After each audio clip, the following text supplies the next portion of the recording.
ജൂത നേതാക്കൾ, രാഷ്ട്രീയ നേതാക്കൾ, അവരും പണ്ഡിതന്മാരെ സ്വാധീനിച്ചിട്ടുണ്ട്.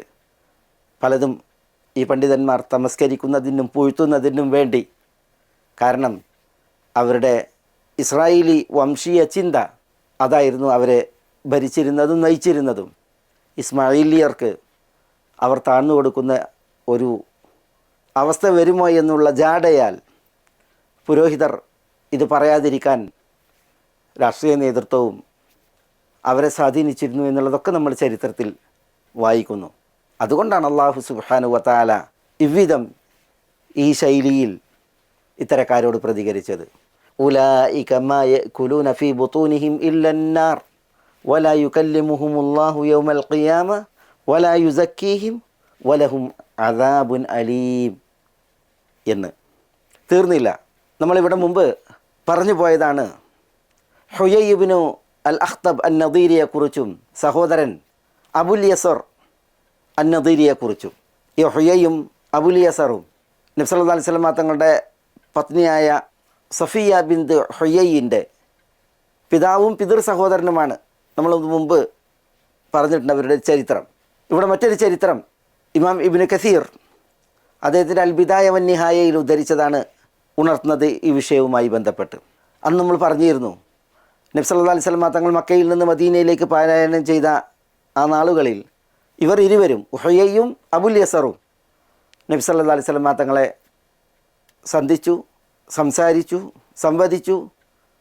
ഒരു പകൽ മുഴുവൻ അവർ നബിയോടൊത്ത് കഴിച്ചുകൂട്ടി സല്ലല്ലാഹു അലൈഹി വസല്ലം.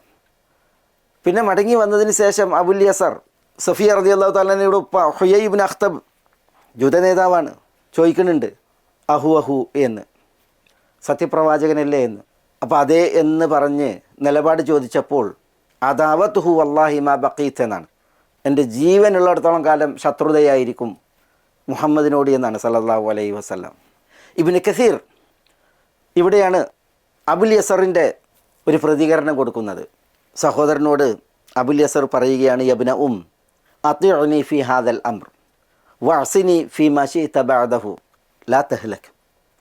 സഹോദര, ഈ വിഷയത്തിൽ അങ്ങ് എന്നെ സമ്മതിക്കൂ, അനുസരിക്കൂ. ഇത് ഒഴികെയുള്ളതിലെല്ലാം നിങ്ങൾ എന്നോട് എതിര് പ്രവർത്തിച്ചാലും കുഴപ്പമില്ല.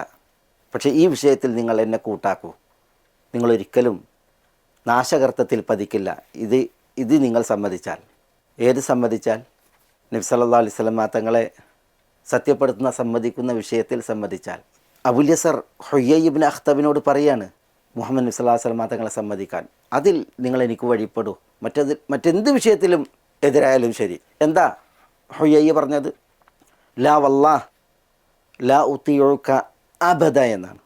ഇല്ല, ഒരിക്കലുമില്ല, അള്ളാഹു ആണേ, ഞാനിതിൽ നിന്നെ സമ്മതിക്കില്ല, അനുസരിക്കില്ല എന്ന് പറയണം. ആ നിവേദനത്തിൽ കാണാം വസ്തഹ്വദ അലൈഹി ഷൈത്താൻ വത്തബഅഹു ഖൗമുഹു അലാ റഅയിഹി എന്നാണ്. ഷൈത്താൻ ഈ ഹുയൈ ഇബ്നു അഖ്തബിൽ മേൽക്കോയ്മ നേടി. അതോടുകൂടി ജൂത ഗോത്രം ബനു നദീർ ഈ ഹുയൈനെ പിന്തുടരുകയും ചെയ്തു. നബി സല്ലല്ലാഹു അലൈഹി വസല്ലം തങ്ങളെ അയാൾ കളവാക്കി, അവരും കളവാക്കി. അതാണ് ഉണ്ടായത്. പറയുമ്പോൾ ഈ ഹുയൈയാണ് അബുൽ യസറിനോട് പറയുന്നത് സത്യപ്രവാചകനാണ് ഈ വന്നത് എന്ന്. പക്ഷേ എന്നിട്ടും അബുൽ യസർ ഇങ്ങനെ പറഞ്ഞിട്ടും നേതാവ് കൂട്ടാക്കിയില്ല, സമ്മതിച്ചില്ല എന്നുള്ളതാണ്. എന്തുകൊണ്ടാണ്? അല്ലാഹു സുബ്ഹാനഹു വ തആല 159-ാം വചനത്തിൽ യൽഅനുഹുമുല്ലാഹു വയൽഅനുഹുമുൽ ലാഇനൂൻ എന്ന് പറഞ്ഞില്ലേ? അള്ളാഹു അവരെ ലാനത്ത് ചെയ്തു, ലാനത്ത് ചെയ്യുന്നവരും അവരെ ലാനത്ത് ചെയ്തു എന്ന് പറഞ്ഞില്ലേ? ഇവിടെ 4 കാര്യങ്ങളെക്കുറിച്ചാണ് മുന്നറിയിപ്പ്, ശക്തമായ താക്കീത്. നമ്മളത് വിശദീകരിച്ചു. ഇതൊക്കെ എന്തുകൊണ്ട്? അതിൻ്റെ കാരണം ഇതൊക്കെയാണ്. ഇത്തരം ചരിത്ര പശ്ചാത്തലങ്ങൾ അറിയൽ അത്യന്താപേക്ഷിതമാണ് ഈ ആയത്തുകളുടെ വിധികളും തേട്ടങ്ങളും മനസ്സിലാക്കുവാൻ.